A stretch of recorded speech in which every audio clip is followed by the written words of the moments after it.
bonjour à tous. Et avant d'aller plus loin, juste, j'ai vraiment très à cœur de remercier ceux qui ont laissé des choses tellement utiles et intéressantes dans les commentaires. J'apprécie et je vais faire mon mieux pour répondre. Et si je ne réponds pas, sachez que je lis avec grand intérêt. C'était vraiment super. Il y a une maturité dans ces commentaires. Oh, ça m'impressionne, ça m'impressionne. Alors, merci pour qui vous êtes, tout le monde. Et cette semaine, j'avais à cœur de parler de la mémoire. Et je ne sais pas si vous êtes comme moi, parce qu'aujourd'hui, je dois admettre que j'oublie très souvent pourquoi je cherche dans un placard dans ma cuisine, mais je me souviens tellement bien de ce que je faisais à l'école quand j'avais 5 ans. Peut-être vous êtes comme moi, j'espère pas trop, parce que c'est la preuve que vous auriez à peu près le même âge que moi. Mais Dieu m'avait parlé et c'était juste une seule phrase. Mais je sais que ça va être très, très, très important. Et ce qu'il m'a dit, je vais réveiller l'ancienne mémoire. Je me suis dit, mais c'est quoi ça, Seigneur? Et tout de suite, je me vois transportée et je vois les archives du ciel où Dieu qui n'oublie rien, où Dieu, il voit les livres qu'il y en a là. Et je voyais deux choses. Je voyais comme comment décrire, comme des bassins remplis d'eau pure. Et j'ai compris que ce sont des bénédictions qui sont là, qui existent dans le ciel, mais qui doivent encore être vraiment déversées sur la terre pour cette génération présente. Pourquoi? Parce qu'on en a franchement très besoin. Et en même temps, je regardais, je dis, mais c'est quoi ces livres? Et le Seigneur m'a donné ce petit rappel. Et c'est le livre du prophète Malachie, chapitre 3. Et ça pourrait décrire nos jours aussi, où tout se passe mal, les méchants en apparence sont multipliés. Et c'est écrit alors, verset 16, alors ceux qui craignent l'Éternel se parlèrent l'un à l'autre. L'Éternel fut attentif et il écouta, et un livre de souvenirs fut écrit devant lui pour ceux qui craignent l'Éternel. Alors, vérifiez vous-même. Et honnêtement, aujourd'hui, on doit expérimenter ces choses de nous-mêmes. Et ce que je voyais, c'était des livres qui avaient déjà été écrits quand dans des générations passées, où nous, peut-être, on a complètement oublié, on n'a aucun souvenir. Le Seigneur, il n'oublie pas. Il est en train de regarder ces livres-là. Et je voyais juste comme des bassins d'eau pure qui ont commencé à être déversés sur nous aujourd'hui.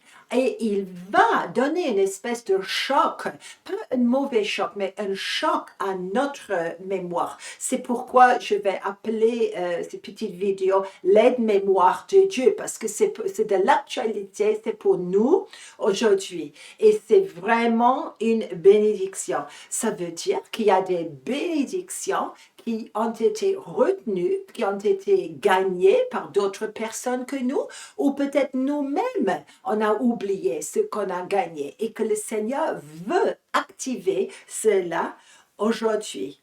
Et bien sûr, il y a les deux côtés. Il y a des bénédictions et bien sûr, le problème de notre mémoire aussi, il y a beaucoup de raisons pourquoi ma mémoire personnelle, mes souvenirs peuvent être bloqués et tordus. Souvent, les gens qui ont vécu des traumas, ça peut être personnel, ça peut être générationnel, ça peut être national, et que le Seigneur est en train aussi de traiter ces choses-là.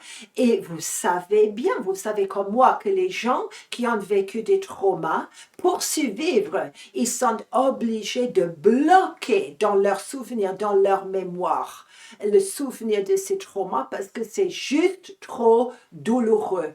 Et bien sûr, aujourd'hui, le Seigneur, il ne va pas laisser ces choses comme ça. Et avec nous, avec l'aide les uns des autres, avec l'aide de notre Dieu, il va débloquer ces bassins qui sont là, qui stagnent aujourd'hui, pour que notre perspective, pour que notre vision de notre vécu, du vécu de notre nation puisse être vraiment mise à la lumière devant la face d'un Dieu qui pardonne et qui se souvient de tellement, tellement de choses. Moi, je me réjouis parce que je sais que ça va changer la vie des gens, des gens personnellement. Ça va également être activé dans nos familles, oui et amen, et dans nos nations. Dieu, il sait. Et assez souvent, les gens viennent pour me dire, m'écrivent pour dire, mais je me sens abandonnée, je me sens étrangement emprisonnée. J'ai l'impression que personne n'écoute ma voix, que personne ne me comprend, que Dieu me semble assez loin. Et nous avons l'impression que pour les promesses, c'est pour les autres et pour moi, rien n'arrive. Et bien sûr, il y a beaucoup de raisons pour ça, mais je vois que ça crée une véritable détresse pour pas mal de chrétiens. Et je veux vous suggérer quelque chose. Il y a les traumas, bien sûr, ça c'est un côté.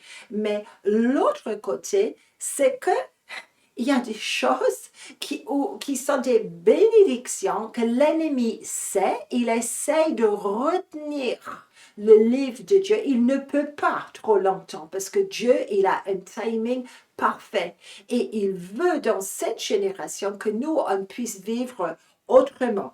Alors, on va regarder cela. Et avant de commencer une autre série de versets bibliques, est-ce que vous me permettez de parler un peu de mon propre père? Il est décédé, est très, très âgé, il y a quelques années. Et c'était triste, mais ça finit par être une bénédiction pour moi. Vers la fin de sa vie, mon père, il commençait à perdre sa mémoire. Il n'arrivait pas à savoir quelle heure il était, quel jour il était. Mais d'une manière étrange, il avait commencé à se souvenir des choses qui étaient arrivées il y a tellement, tellement longtemps. Et vous savez, il ne m'avait jamais parlé de ces choses. Et je réalisais que c'était pour moi. Souvent, j'étais seule quand mon père, il me sortait des choses. Mais je dis, mais papa, tu ne m'as jamais parlé de ça. Comme si quelque chose était en train d'être libéré dans sa mémoire. Partiellement, c'était bloqué par le trauma. Parce que mon père, vous voyez l'âge, il avait été dans la marine mercantile pendant la Deuxième Guerre mondiale et il avait fait les convois où ils avaient perdu tellement de navires, tellement de soldats, de personnes. Et je suppose, je comprends qu'il a dû bloquer beaucoup de choses. Mais un jour, je lui avais dit, mais tu sais, papa, je vais visiter l'Islande. Et soudain, mon père, il a dit, oui, moi aussi, moi aussi. J'ai été en Islande. Je dis, ben non, tu n'as jamais été en Islande, papa. Et il a dit, ah oui, pendant la guerre, j'étais en Islande. Et puis, quand plus tard, je dis, mais papa, je vais aller en Inde. Ah oui, oui, oui, chérie. Moi aussi, je suis allée en Inde. Je dis, mais étrange, parce qu'il ne m'avait jamais parlé de ça. Et en effet, plus tard, de manière merveilleuse, j'ai eu la preuve que vraiment les convois ont été en Islande et il disait la vérité. Et pour moi, c'était une bénédiction. Et il avait vraiment, mon père, il avait été en Inde simplement, qui n'a jamais parlé de ça, mais c'était vers la fin de sa vie que ces choses ont été libérées. Pourquoi? Parce que ce que lui, il avait fait par nécessité, parce que c'était des circonstances de la guerre, c'était bloqué, mais maintenant, c'était libéré pour moi et moi, ça me permet de faire pour le Seigneur, pour mon Dieu, ce que mon père avait déjà fait pendant un temps de guerre. Et il y a comme des dons rédempteurs. On va achever ce que d'autres personnes ont fait. Et bien sûr, il y a encore un temps aussi pour qu'on puisse achever des choses qui ont été bloquées de notre vécu, des promesses qui ont été faites quand nous, on était plus jeunes.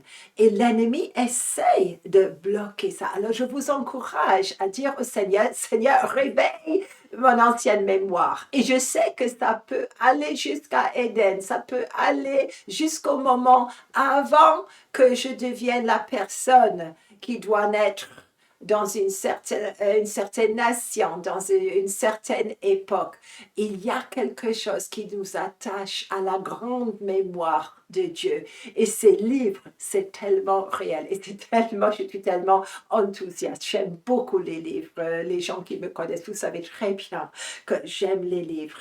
Mais il y a un autre élément. Ça fait quelques années que je n'enseigne pas. Et c'est quand il y a beaucoup d'années, et vous francophones, vous allez me comprendre mieux que les amis anglophones. Et le Seigneur, il m'avait parlé des oubliettes.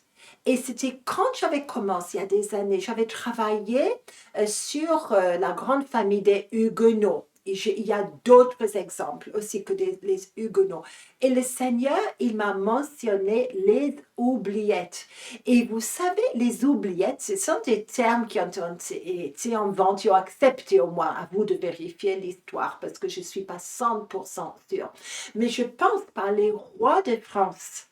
Et à l'époque, ils ont inventé des prisons qu'ils ont nommées les oubliettes. Pourquoi? C'était des choses, c'était quelque chose de spécial. Tu n'allais pas envoyer chaque prisonnier dans les oubliettes. Ah non, c'était réservé pour les gens, vous savez, qui étaient un danger, soit pour leur raison spirituelle, peut-être raison de réforme, et qui devenait carrément très dangereux pour la religion acceptée et acceptable de leur époque.